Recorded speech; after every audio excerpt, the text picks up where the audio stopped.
All right, so requesting you to stay on with us as we're tracking some other updates.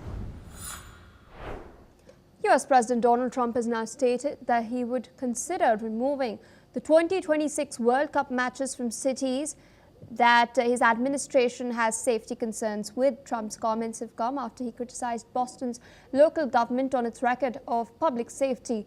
He's also praised the results of Operation Summer Heat, a law enforcement operation aimed at tackling violent crime across the United States. Listen in to what he said. Well, Boston has a bad mayor who at least is a reasonable IQ person. You know, most of them are low IQ, but and they're so bad. I mean, what's going on in Chicago is just, you'd think the guy would say, hey, look, we have a problem, Mr. President. Could you come in and straighten it out? We could have that done in a month if we had their cooperation. It's going to be done anyway, but we could have it done in a month. Yeah, Boston, she's got 4 areas that are, wrong. And, somebody said, would we think about taking the World Cup away from Boston if they don't straighten it out? And the answer is yes. We have the right to do that with FIFA.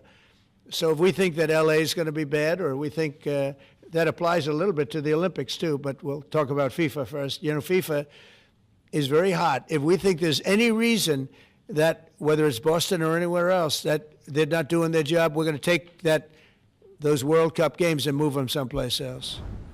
Today, we're announcing the results of a sweeping law enforcement effort known as Operation.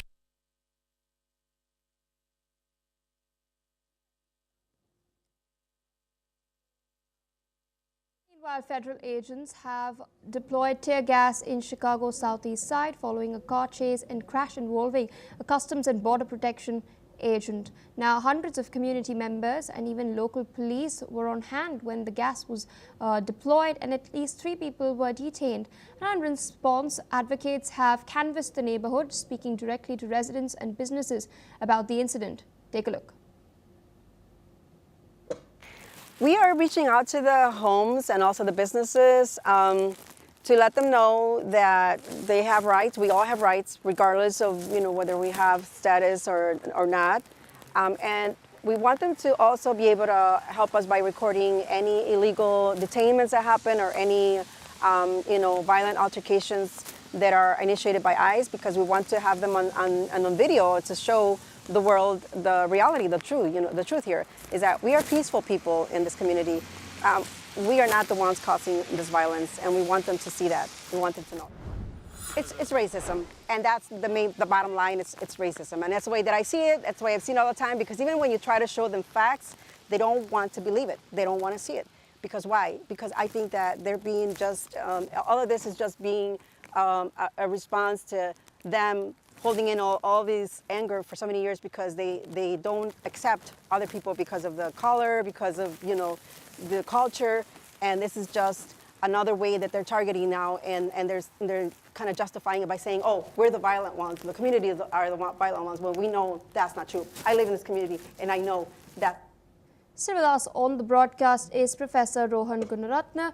Interesting developments coming in, interesting statements from Donald Trump, who's now stated that he could in fact shift the venue of some of the 2026 FIFA World Cup matches away from Democratic-ruled cities. He cited the law and order situation. Could this then be challenged in the courts? Certainly it can be. It is a very political matter, but of course there are some security concerns. I believe that the security concerns can be fixed by strengthening law enforcement capabilities. But at this point, it appears to everyone that it is a political decision that has been made. And of course, there is very significant concern throughout the United States on this decision of President Trump. Indeed, and what would then be the economic impact of shifting the venues in itself? And how would this then impact the GDP of certain political states? It could then most likely boost the Republican states' GDP as well. You are absolutely correct, Pia. So this can cause significant disruption. And I hope that there will be greater debate and discussion, and people will be able to convince President Trump that he should make a political decision not a political one. Indeed, as you pointed out, this is an international event, and the United States will be hosting an event from where people across the country, across the world, I beg your pardon, will come to participate in the World Cup. There'll be people who will be traveling from across the world to watch these matches as well, bringing in a considerable amount of money. But is this decision then a bid by Donald Trump to consolidate his MAGA vote base, and would it really fare well down the line? President Trump is re-centralizing his political authority and political power, and this can certainly be considered as one of those decisions. It is not a matter of deep security concern. It is a political decision, and I think that there will be significant debate within the United States on President Trump's decision. All right, sir, with that, I would like to thank you for taking our time, sharing your perspective with us on NewsX World. With that, viewers, we're shifting focus away from the United States of America towards Mexico.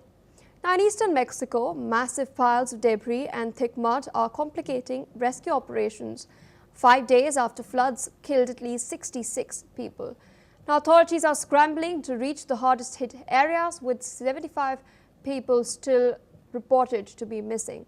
In Poza Rica, overflowing rivers have trapped entire families among mud and rubble.